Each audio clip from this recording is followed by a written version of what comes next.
नमस्कार मेरे प्यारे दोस्तों, मैं लालता मिश्रा। आज मैं उस परम विरक्त महात्मा सुखदेव मुनि की कथा सुनाने जा रहा हूँ। मेरे प्यारे दोस्तों, आपने भागवत कथा तो कई बार सुना होगा, लेकिन आज मैं उनकी कथा सुनाने जा रहा हूँ जिन्होंने भागवत कथा पहली बार राजा परीक्षित को सुनाया था और 7 दिनों में मोक्ष प्राप्त करवा दिया था। मेरे प्यारे दोस्तों, ऐसे विरक्त संत महात्मा की कथा मैं लेके आया हूँ आप सबके लिए। आप लोग ध्यानपूर्वक सुने। एक बार क्या होता है कि भगवान शिव शंभु ध्यान मग्न बैठे होते हैं और माता पार्वती उनकी सेवा कर रही होती हैं। तभी वहाँ पे देव ऋषि नारद जी आए। नारद जी आके जिज्ञासा जगा देते हैं जहाँ भी जाते हैं वो। उन्होंने माता जी से पूछा, माता जी ये जो भोले बाबा के गले में नर मुंडों की माला पड़ी हुई है, ये सब किसके सर हैं जो ये लटकाए हुए घूम रहे हैं? अब माता जी ने तो बहुत दिमाग पे जोर मारा पर उन्हें कोई समझ में नहीं आई। उन्होंने कहा, आज तक भोले बाबा ने हमें बताया ही नहीं, या हमने कभी आज तक पूछा ही नहीं। अब की मैं पूछूंगा। अच्छा याद दिला दिया नारद मुनि आपने, अब मैं ज़रूर पूछूंगी महादेव बाबा से। यूँ कह के नारद जी तो अपना चल दिए। तभी भोले बाबा की आँख खुली। बोले, अरे बाबा नारद जी कहाँ जा रहे हो, रुको। बोले, महाराज मैं बहुत देर से यहाँ माता जी से सत्संग हो रहा है। आपको तो पता है मैं 2.5 घड़ी से ज़्यादा कहीं रुक ही नहीं पाता, इसलिए अपना समय पूरा हो गया, अपने राम तो चल रहे हैं अब। ये कह के नारद मुनि तो चले गए। लेकिन अब देवी जी भोले बाबा की तरफ देखने लगी।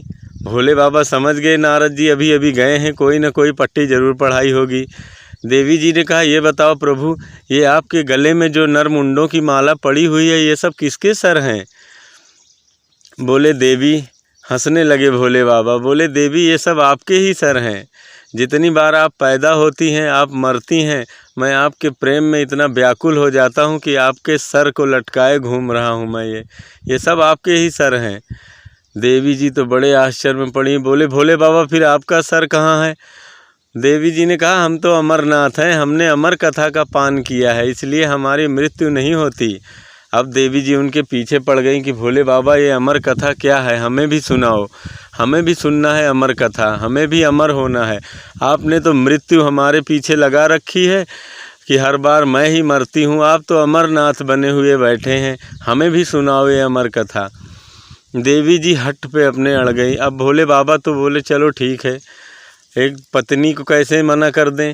भोले बाबा ने कहा, जाओ देखो देवी, यहाँ कोई आसपास जीव जंतु मनुष्य कोई है तो नहीं, क्योंकि जो ये अमर कथा सुनेगा वही अमर हो जाएगा।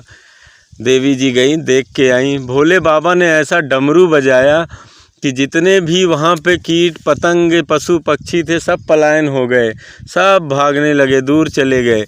देवी जी गई, देख के आई, कहीं कोई नहीं दिखा। एक छोटा सा अंडा पड़ा हुआ था सुख का वहाँ पे। अरे उन्होंने कहा, ये अंडा कितना सुन लेगा कथा, ये कहाँ सुनेगा। ये कह के देवी जी चली आई। बोले, हाँ बाबा आप सुनाओ, अब तो कोई नहीं है।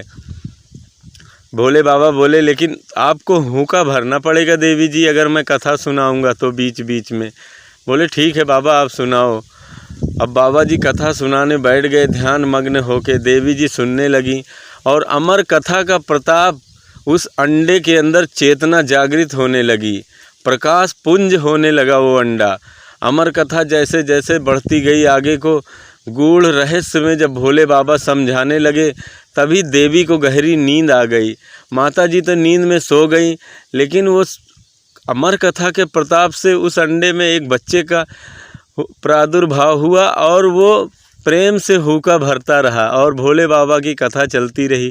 जब भोले बाबा पूरी कथा समाप्त करके ज़ोर से जयकारा लगाया कि बोल राधे कृष्ण की जय, देवी जी की आंख खुल गई। बोले, बाबा क्या हुआ, अभी तो यहाँ पहुँचे थे आप? बोले, क्या हुआ, मेरी तो पूरी कथा समाप्त हो गई, क्या तुम सुन नहीं रही थी क्या? बोली, बाबा हमें माफ़ करना, मुझे पता नहीं कैसे नींद आ गई थी।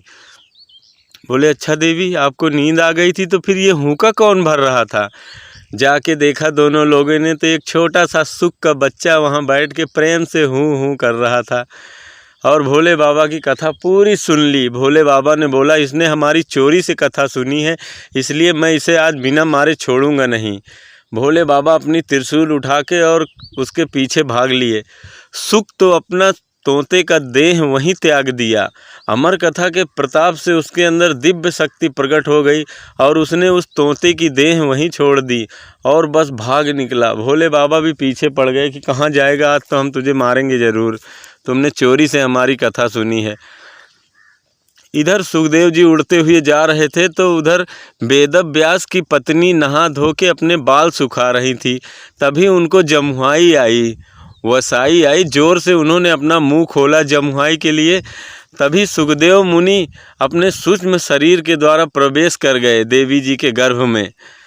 अब भोले बाबा बड़े चक्कर में पड़े कि अब क्या करें, अब हम इसको कैसे मारें।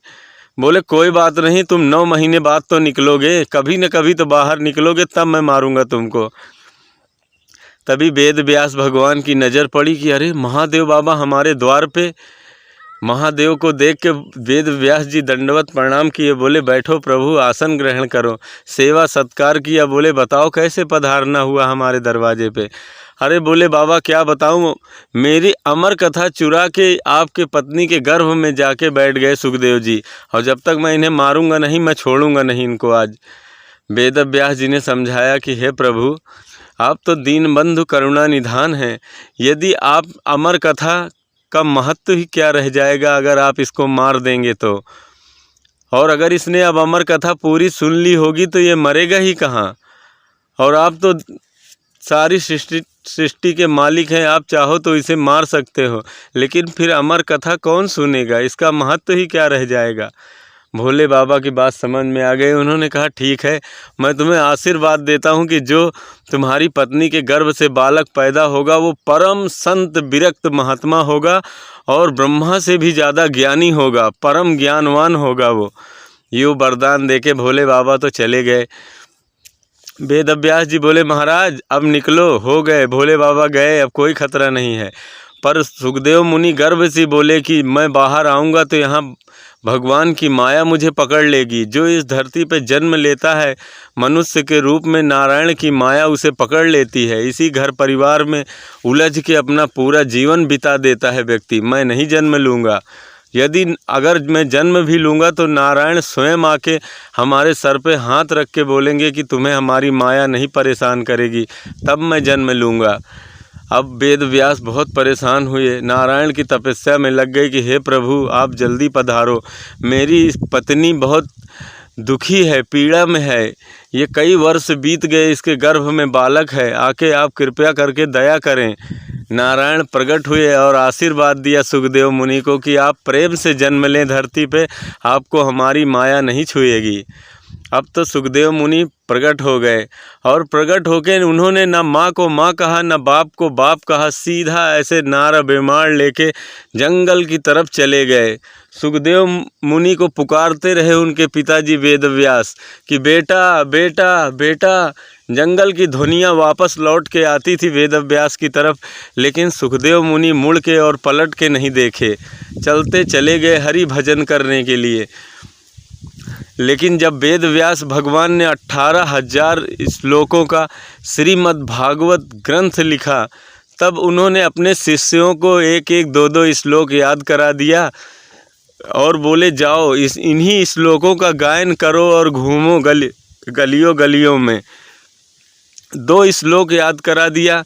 जब सुखदेव मुनि के कान में पहला श्लोक पड़ा और सुखदेव मुनि ध्यान समाधि में डूबे हुए थे, तभी उनके कान में एक श्लोक पड़ा। भगवान की माधुरी का वर्णन था कि किस प्रकार भगवान दिखते हैं, पूरा कैसी उनकी छवि का वर्णन था कि वरहा पीडम नटवर बपु कर्णयो कर्णिकारम विप्रदवासः कनक कपिशं वैजयन्तीं च मालां रन्ध्रान् वेणोरधर सुधयां पूर्णयन् गोपवृन्दे वृन्दारण्यं स्वपदि रमणं प्राविशद गीत कीर्तिम।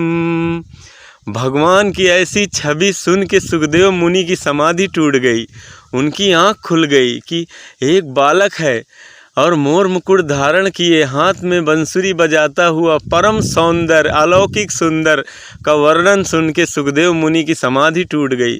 तब तक दूसरा श्लोक भी उनके कान में पड़ गया। कीयम बकीयम स्तन कालकूटम जिघांसयाय यदब साध्वी लेभे गतिम धातृचिताम ततोन्यम कंबा दयालुम शरणम प्रजेमा। इस श्लोक को सुना सुखदेव मुनि तो खड़े हो गए। इसमें वर्णन था कि जो पूतना भगवान कृष्ण को जहर पिला के मार देना चाहती थी, उसको भी भगवान श्री कृष्ण ने अपनी माँ का दर्जा दिया, वैकुंठ प्राप्त हुआ उस पापिनी पूतना को। ये सुन के सुखदेव मुनि दौड़े दौड़े गए उन चेलों के पास, बोले भैया बड़े प्यारे श्लोक सुना रहे हो, दो चार ऐसे और सुना देते। उन्होंने कहा कि हमारे गुरु जी ने बस इतना ही सिखाया है, अगर आपको ज़्यादा सुनना है तो फिर हमारे गुरुदेव के पास चलो। उन्होंने 18,000 ग्रंथों एक काव्य की रचना की, श्रीमद् भागवत कथा। ऐसे ही प्यारे प्यारे बहुत श्लोक हैं। सुखदेव मुनि को देखा वेद व्यास जी की चले आ रहे हैं सुखदेव मुनि, जो बेटा 12 वर्ष पहले पीछे मुड़ के भी नहीं देखा, वो भगवान की मधुर कथाओं के पीछे भागता हुआ चला आ रहा है। ये है परमात्मा की मधुर कथा श्रीमद् भागवत कि जो विरक्त हैं यप प्रजंत एकदम भगवान सुखदेव किसी चीज़ में लिप्त नहीं है, वो भगवान की इस कथा को सुन के दौड़े भागे चले आए वेद व्यास के पास और पूरी श्रीमद् भागवत कथा सुन के गदगद हो गए। और इन्होंने ही श्री महाराज परीक्षित को ये भागवत कथा 7 दिन में सुना के उनको मोक्ष की प्राप्ति कराई थी इस भागवत कथा से। मेरे प्यारे मित्रों, मेरे प्रभु प्रेमियों, आपको अगर ऐसी और कथाएं सुनना है तो आप हमारे चैनल को सब्सक्राइब कर सकते हैं। हम फिर मिलेंगे अगले वीडियो में, तब तक के लिए जय श्री राधे कृष्ण।